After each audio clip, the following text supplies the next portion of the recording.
And there are some folks who think, well, there are two basic divisions in Christianity. There's Protestantism and there's Catholicism, and the former came out of the latter in the early 16th century. Okay. No, I'm afraid not.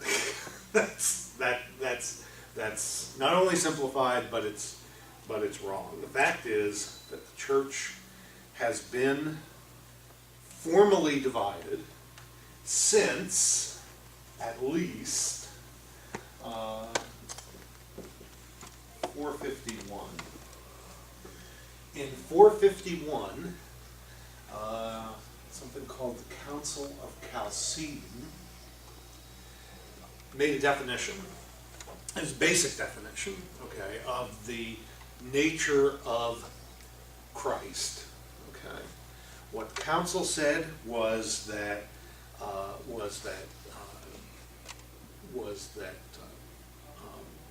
the second person of the Trinity, and the Trinity had been defined in the Nicene Creed in 325.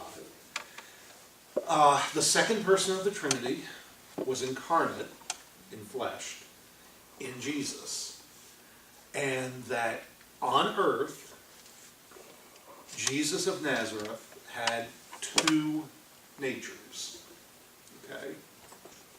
Anybody care to guess what they were? Mm-hmm. The divine and the human. Okay? Fully divine, fully human, all of the characteristics of both except without sin, okay, as a human being. Now, that sounds pretty uncontroversial to us, but there was some linguistic difference between the East and the West. The western part of the church spoke Latin, eastern part of the church spoke Greek, and it's not just that the words were different, some of the ideas were a little different as well.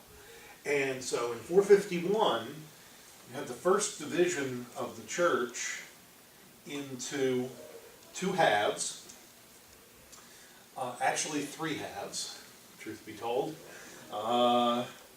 Three halves, that sounds like something Yogi Berra would say. Three parts. On the one hand, you had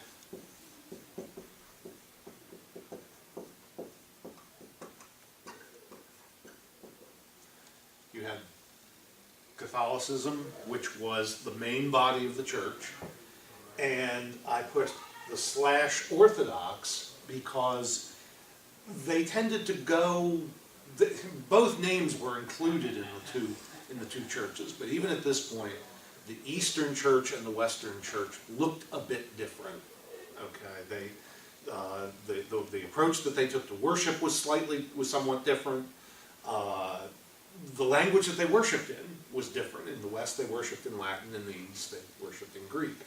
Okay, but these two, the Catholics and Orthodox, Eastern and Western Christians, were on the same page. Okay, they agreed with the Council of Chalcedon.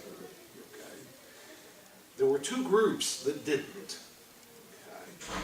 Okay, one group was called monophysite, which means one nature. Okay, one nature. The truth of the matter is, it took more than 1,500 years. These two groups finally realized they were actually talking about the same thing, just in a different language. Okay. Which one of them represents the East and which is the West? Monophysites were entirely Eastern. Okay. And Eastern, say again, which language? Greek. Greek and Syriac. Okay. A language that is very similar to the Aramaic that Jesus spoke. Catholics spoke Latin. The Orthodox spoke Greek. The Monophysites spoke Greek, but they interpreted things a little differently. They also spoke Syriac, which was yet another complication. Okay.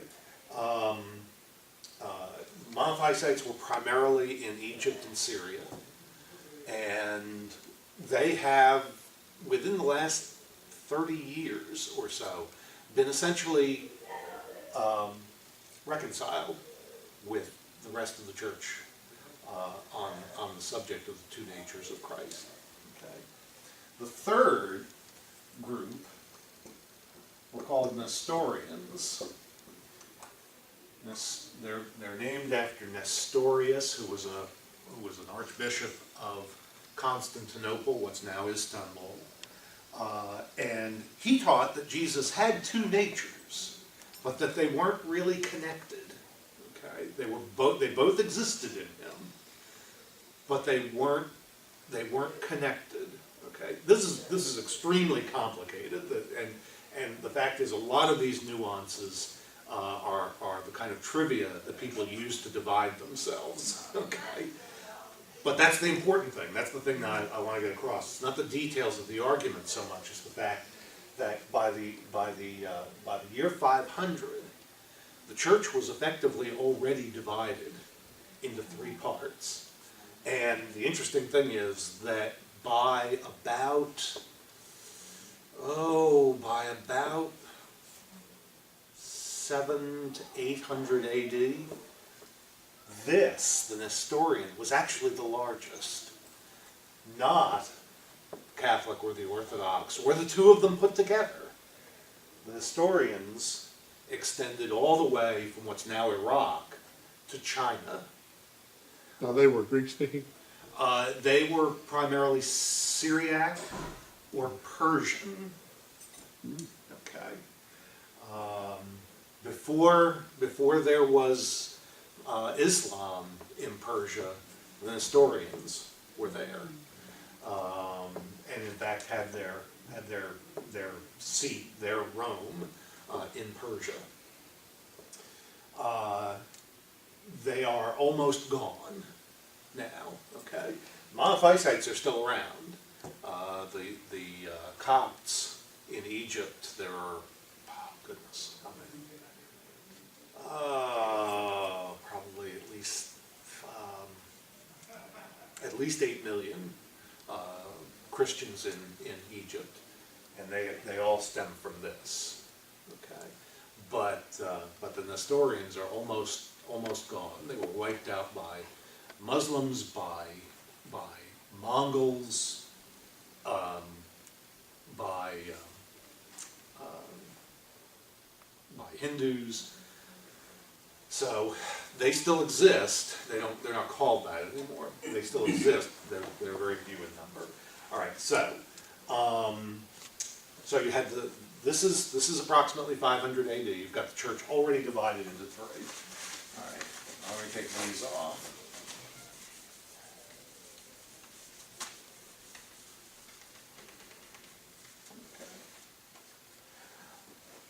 The next division, significant division, happened in 1054.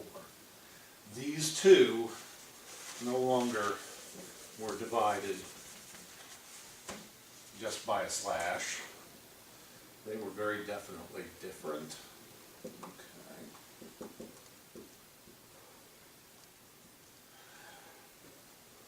The Eastern Orthodox spoke Greek.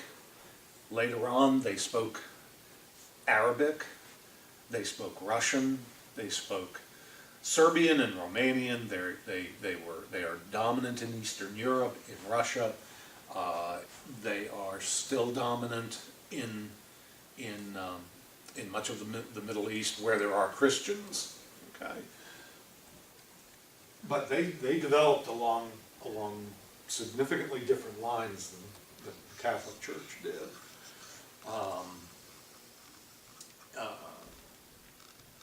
Part of that was a function of linguistic difference, but part of it was political as well.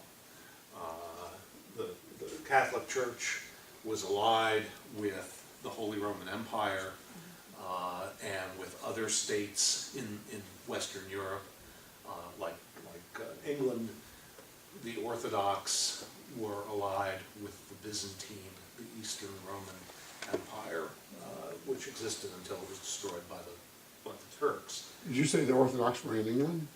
No, Catholics. Oh, No, England was Catholic, Western Europe was Catholic. The church in North Africa, which had been Latin, had been Catholic, had been essentially destroyed by Muslims. So the Orthodox were in the Middle East and in Northeast Africa, and then spread north into Eastern Europe and Russia. Okay.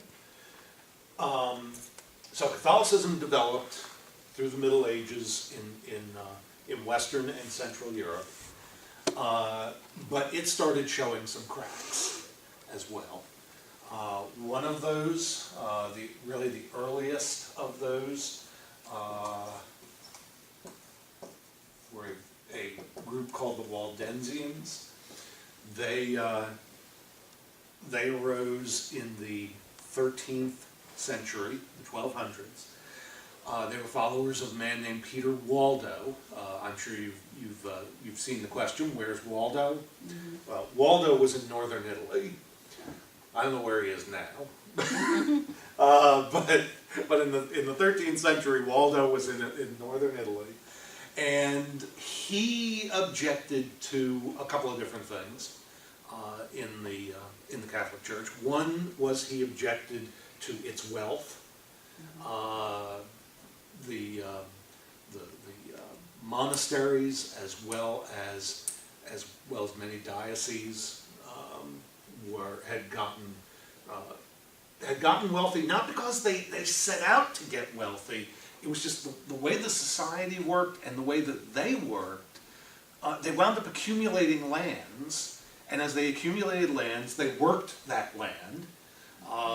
It was an agricultural society, so they worked that land. They brought people onto those lands to grow crops and to keep livestock, and they sold them. And frankly, things grew. Their wealth grew simply because that was what was naturally going to happen, and it would have happened whether they were religious or not. Okay, it was simply the law of economics as they existed at that point, in that kind of feudal society, worked in favor of that happening, but the result was concentrations of wealth that Peter Waldo and his followers objected to. So they wanted to go back, and this was became a familiar theme for the next 300 years. They wanted to go back to primitive apostolic Christianity, okay, to a simpler time, a time when the church took seriously what Jesus said when he said, "Don't lay up treasures on earth, lay up treasure in heaven." Okay.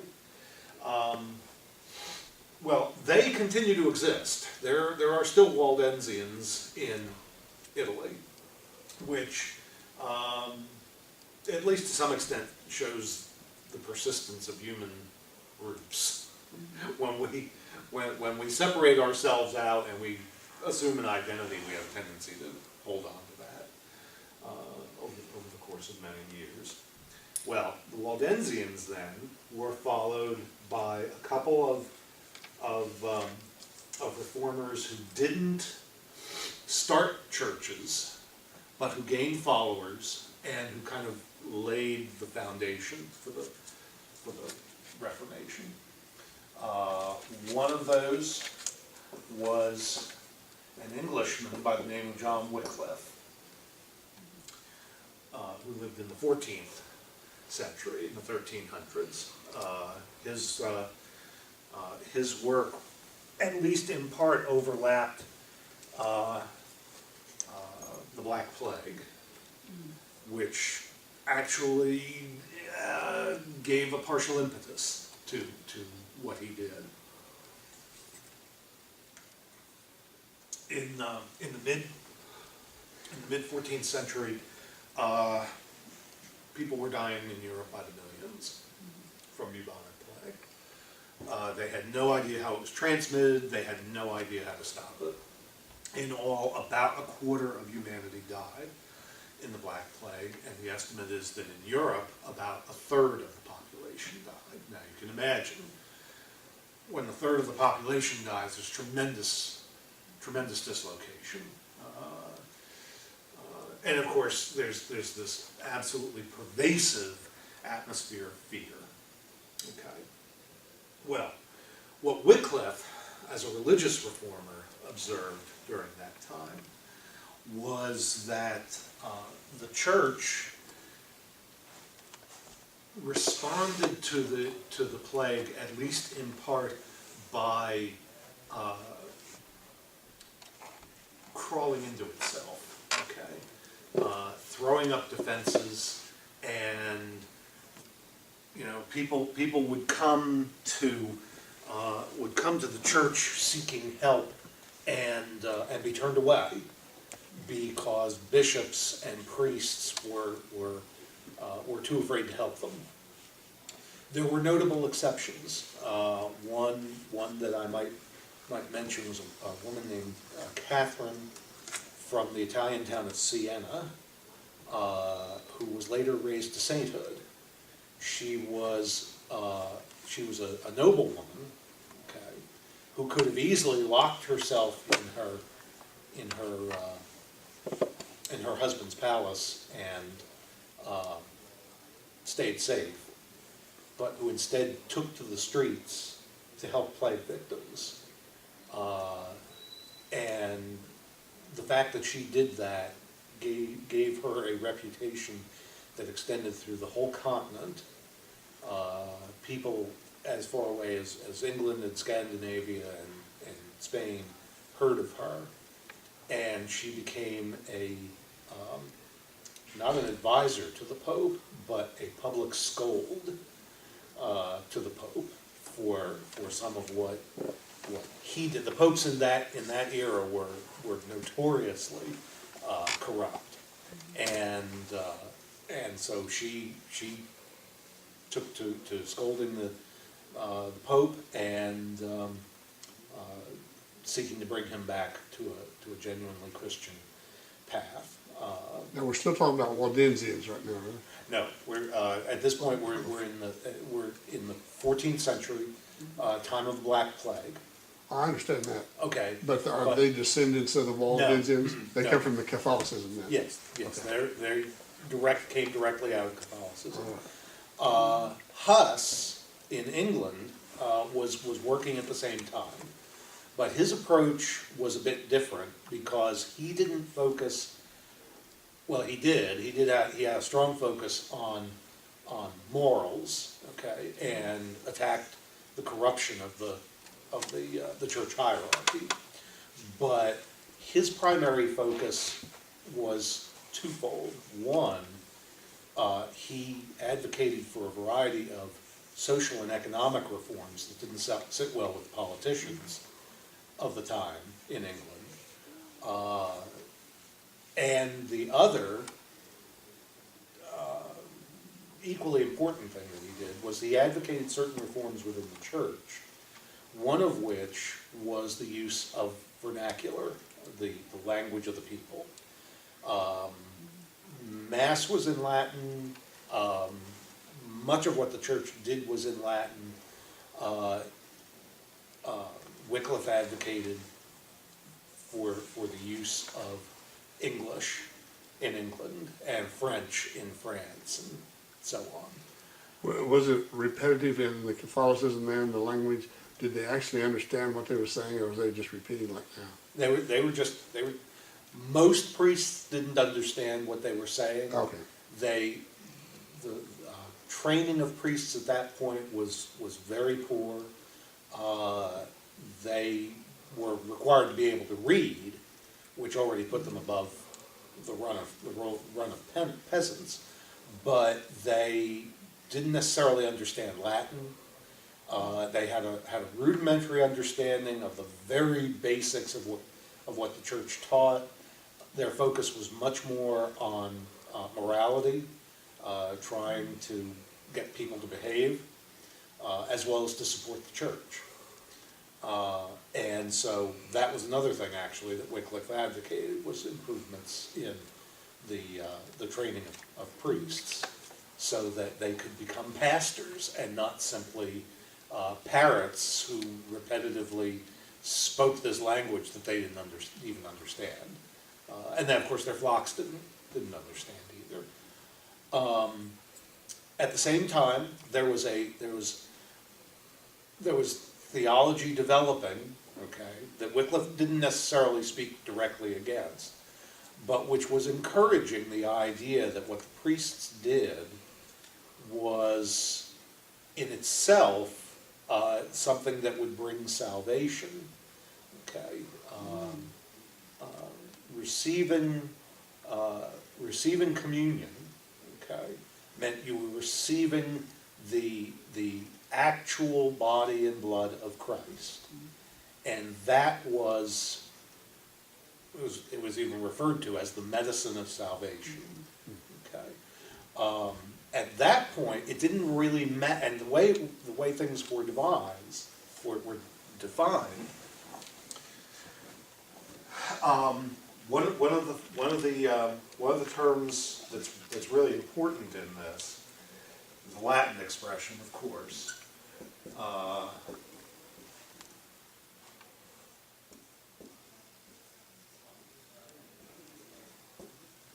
Hope I have that spelling right. I think I do.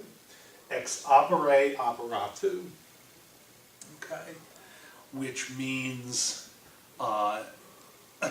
essentially means achieved by the act. Okay, what that means is that it didn't matter that the priest didn't understand Latin. Okay, simply by repeating the words and the actions of the Mass, it would be effective. Okay, you didn't have to know what was going on as a priest. You didn't have to be able to explain it in terms of Aristotle's philosophy or Thomas Aquinas' theology. You didn't have to know any of that. All you had to do was repeat the words, do the actions, and it was effective. Okay, and that went for the people too. They didn't have to have any idea what was going on. All they had to do was receive it. Okay. Well, as you might imagine, that's a system that is practically begging to be abused. Okay. When people do what they don't understand, they wind up doing bizarre things. Okay, in some cases. Well, Wycliffe didn't gain a lot of traction. He was eventually condemned as a heretic,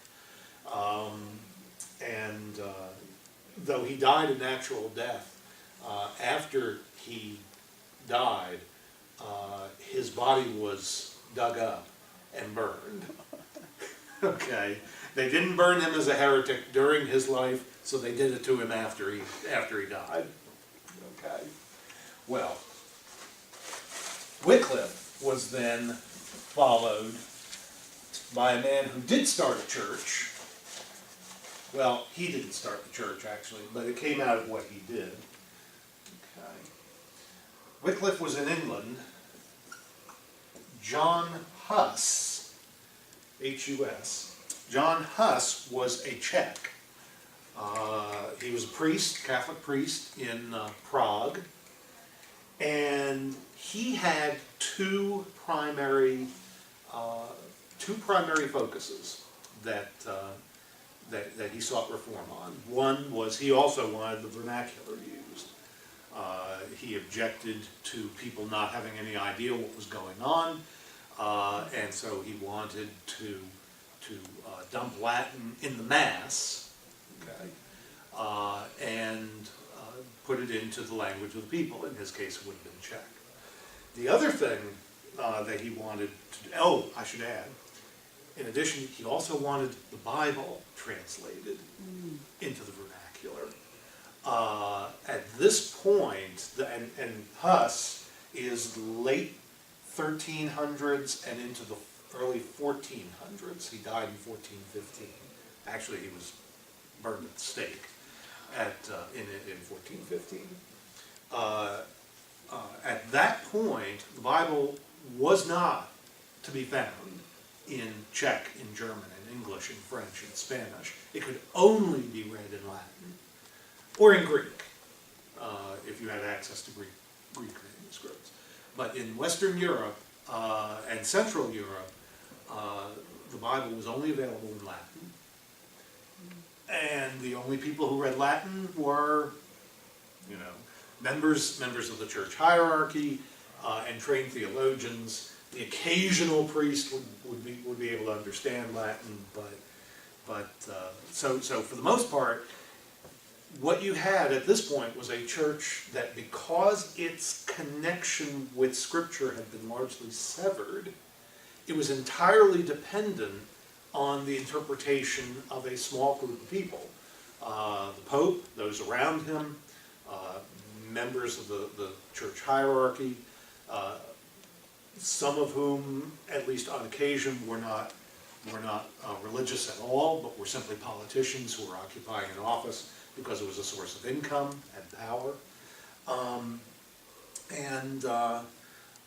That meant that even though Western Europe was supposedly Christian, that the vast majority of people had no real idea what that meant. Okay, it had largely become a form of superstition. Catholicism had. That's not to say that official Catholicism was. Okay, official Catholicism still retained much of the original teaching of the gospel and even with the theological developments that had distorted some of it, that was still there, but most people never got that. So the part that got way off base is the Roman Catholicism. Yes, Orthodoxy, not as much, at least in part, because for a variety of reasons, at least part of which is the fact that after about the middle of the 600s, much of the Orthodox world was living under Islam. Orthodoxy seemingly got frozen in the early 700s, the late 700s. The last council that both Eastern and Western bishops participated in was in 787. It was in Constantinople, Istanbul. After that, Orthodoxy kind of got stuck. Okay, and so because it got stuck earlier, essentially, it stayed closer to earlier roots. So the Holy Catholic Church is the Apostolic Church. The Like in our creed, we call it the Holy yes, Catholic. we call it the holy, the one holy Catholic and Apostolic Church. Okay. That was the confession of the church in the early centuries. So the first century church was the representation of the Holy Catholic Church. Yes. Okay. Yes. The word Catholic means two things. One is it means universal. Mm-hmm. So that was the church in every place. Okay, was all the same, or Jew and basically the Gentile, I same. presume, what they was emphasizing. Jew and Gentile is what I was emphasizing at that point. Yes, yes. And it was, and Catholic also means whole. Okay, so the Catholic Church is not a part of the church; it's the church as a whole. Okay, which is one reason why a lot of Protestants object to that word being used by the Roman Church, Right. because actually we would say it's not the entire church. But anyway. So the other thing that Huss wanted to do was he wanted people to have communion with both bread and wine.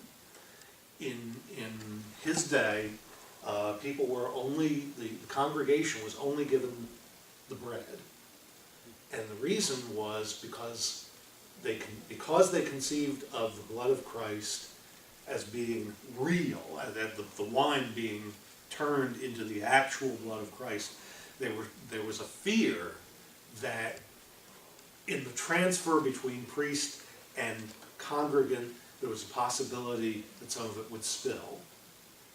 And you can't very well have the blood of Christ in the carpeting. Okay? I mean, this sounds silly, but once you've bought into the idea that this is literally the body and blood of Christ, then the bread and wine, which were referred to as accidents, that's a philosophical term from Aristotle, but the bread and the wine become genuinely sacred. And that's part of the reason why even today in Catholic churches, you have what's called reservation of the host, which is to say, if you walk into a Catholic church, you'll see a box somewhere to the front of the sanctuary, and that box is referred to as the tabernacle, and the remains, whatever's not used at communion of the elements, is put into that. Okay, it can be used later on. See, once it's turned into the body and the blood of Christ, it doesn't change back. Okay, so you have. So it'd be sacrilegious to dispose of it. Exactly, that's exactly right. It would be sacrilegious to just dispose of it. So you have to use all once. I had no clue. Yeah, yeah. Once the bread and wine are consecrated in a mass, they must all be used. And if they can't all be used at that mass, they'll be used under other circumstances. If you've ever been to a Catholic mass or to an Episcopalian or Anglican service, you might remember that at the end of the service, the priest drinks whatever wine is left over. They don't do that because they're alcoholics. Though, unfortunately, some It could are. cause them to be. It could cause them to be, yes. But they don't do that because they're alcoholics. It's because that must be used. Okay? That once consecrated, I mean, even with Episcopalians and Anglicans who don't hold quite the same belief, they continue to do the practice. And so you can't just, pour that down the drain. Well, that's what I was kind of curious about, because I wondered if even if the transmutation or whatever that's referred to, that where it actually becomes transubstantiation. Thank you.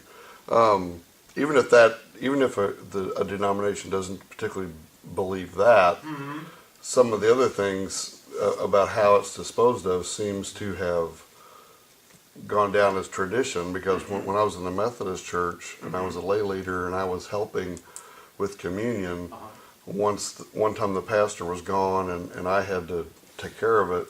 He told me, don't pour the juice out, either drink it or do something with it, cook with it or something, but don't pour it down the drain, don't flush it down the toilet. Right. I think he said it was acceptable to go out and pour it onto the ground. Yes. And then the bread, the same way. He said you either need to consume it or feed it to the birds or do something with it. You don't just throw it away. Right. And at the time I thought, well, that's weird, because that's on one hand it's very reverential. Right. You're showing a great deal of reverence to what you've taken as the body and blood of Christ. Right. But we don't really believe it is the body and blood of Christ. So that I had to kind of Yes. sort through that. Yeah, yeah. Our actions don't always match up exactly with what we believe, and the actions, when that's the case, the actions typically are much older than we are, and we continue to do them even if we don't know exactly why we do that. Or we say, well, these are now sacred objects. You don't want to treat them in an irreverent fashion, and yeah, I get that. I get that. But interesting. The Orthodox take a somewhat different approach. At the end of their worship services, they'll have communion every Sunday, and after they do, the congregation is welcome to come up and take pieces of bread that haven't been eaten. But then again, their communion bread is not styrofoam, which is what I joke that that, unfortunately, you know what I'm talking about. Yes. They come across as styrofoam, though I know they're wheat Yeah. and water. But that they don't use that. They use yeast bread, yeasted bread. So it's really quite tasty, and they invite anyone to come up afterwards. Interestingly enough, in the Orthodox Church, non-Orthodox are not allowed to take communion, but they are welcome to take the bread afterwards, which.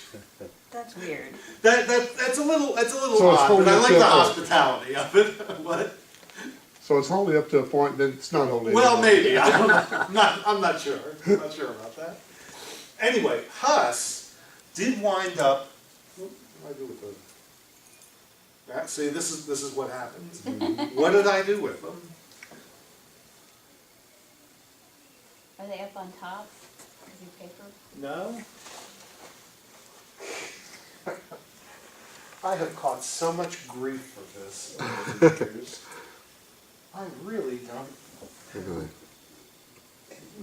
Well, you'd be a good magician. Hmm? You would be Yeah. a good magician. Yeah, well, I guess so. Yeah, So good accidental that musician. I've made them disappear all on my own. And you don't have them in your pant pockets, do you? No, I don't. Oh, I do. Okay, thank you. See there, Marianne? She knows you. Gee, you knew my secrets. Oh, gee. Okay. Huss, without intending to start a church, he wanted to see the Catholic Church reformed. But he wound up being the source for a church called the Unity of Brethren, also known as the Moravian Church. Okay. I was part of the Moravian Church for 14 years. And read Huss while I was part of that. The Unity of Brethren began in Bohemia and Moravia, in what's now the Czech Republic. Eventually wound up being the subject of, I don't know whether it was referred to as a crusade or not, but that's what it amounted to, was a crusade by Catholic powers, including Austria, seeking to annihilate them. At their greatest extent, there were 200,000 of them. Most of them were killed during the 30 Years' War in the 1700s. To the point where at the beginning of the 18th century, there were only about 2,000. Eventually went on to found the Protestant foreign mission movement. They sent the first foreign missionaries to other countries, in particular to the Caribbean. So the Moravians started the Protestant movement then. They started the Protestant foreign mission Foreign movement. missions, right. Yes. And in a very real sense, they were the first Protestants. Okay, the Waldensians, while they were dissenters from Catholicism, still retained much of Catholic teaching. Okay, the Moravians, while at first they focused on communion in both bread and cup and in the vernacular, they eventually evolved to the point where in one debate that Martin Luther participated in the early 1520s, he was accused of being a Hussite. Okay, and he knew nothing about Huss, and so he wasn't really sure what he'd been accused of. He spent several weeks reading Huss and came back and said, "You're right. You're right. I'm a Hussite. Huss was right."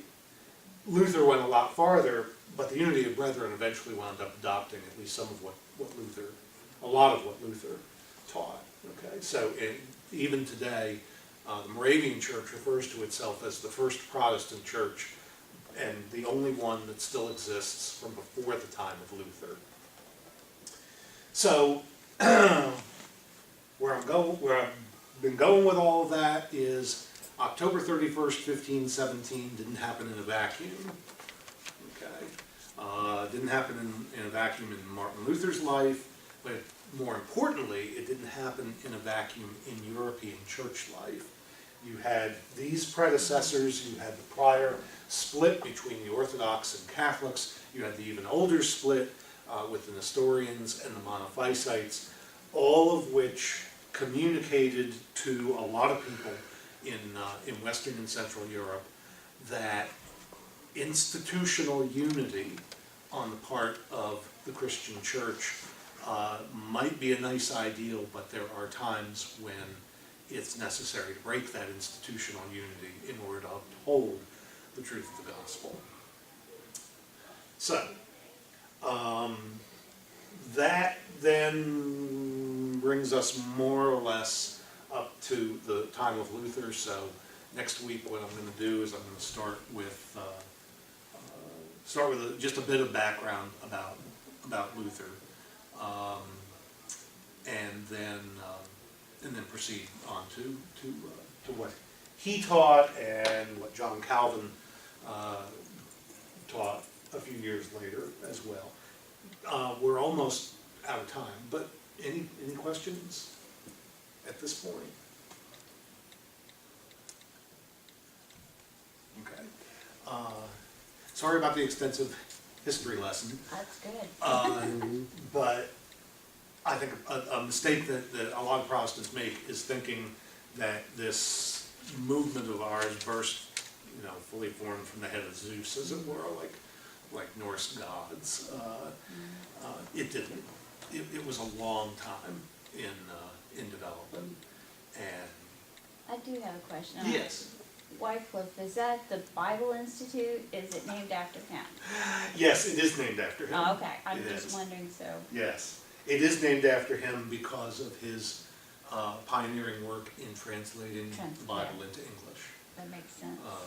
But if you read Wycliffe's Bible now, you'll have a very hard time understanding it because the English that he's using isn't even Shakespearean. It's Chaucer's English, what's referred to as Middle English. I wrote a paper on Wycliffe in seminary, and one of the joys of doing that was getting a hold of his works in the Middle English in which he wrote them, and translating them before I started writing the paper. Not that I'm an expert in Middle English, but Does the Geneva Bible come from that Middle English? no. Geneva Bible was translated in the early to mid 16th century. So at that point, you're dealing with an English that's much closer to Shakespearean. So The business of the sacraments being the real body of Christ, did the Anabaptists buy that? no, Knox didn't buy that either. no. Okay, that had stopped by then. Right. Yeah, no, at least in the form that Catholicism described it, no Protestants bought that, okay? All Protestants rejected that idea. They rejected it in different ways, and when we get to the sacraments, I'll talk a little bit about the differences. But the Catholics still believe that. Yes. Yes. Traditions die hard, don't they? Well, in that case, that's not a tradition. That's an official teaching. Yeah. That in Catholicism, there are some things that are optional. Okay, there are some things that are simply disciplines. Priestly celibacy, for instance, could be lifted tomorrow. Okay, if the Pope took it into his head to do so. The Church wouldn't like it, and he wouldn't do it that way. But that, at least in theory, could happen because it's only a discipline. Other things are either infallibly declared by a council or by a pope, or are close to that. And the transubstantiation of the elements in communion is one of those. There's no way they could change that, even if they wanted to. At least not without ceasing to be the Catholic Church. I mean, if they wanted to be Protestants, they could do that, but. All right. Very interesting, thank you. Well, thank you. And, you know, if you found this interesting, let other folks know and, see if we can grow the class some. But I thank you all for, Thank you. for taking the plunge. So, all right, and I think we had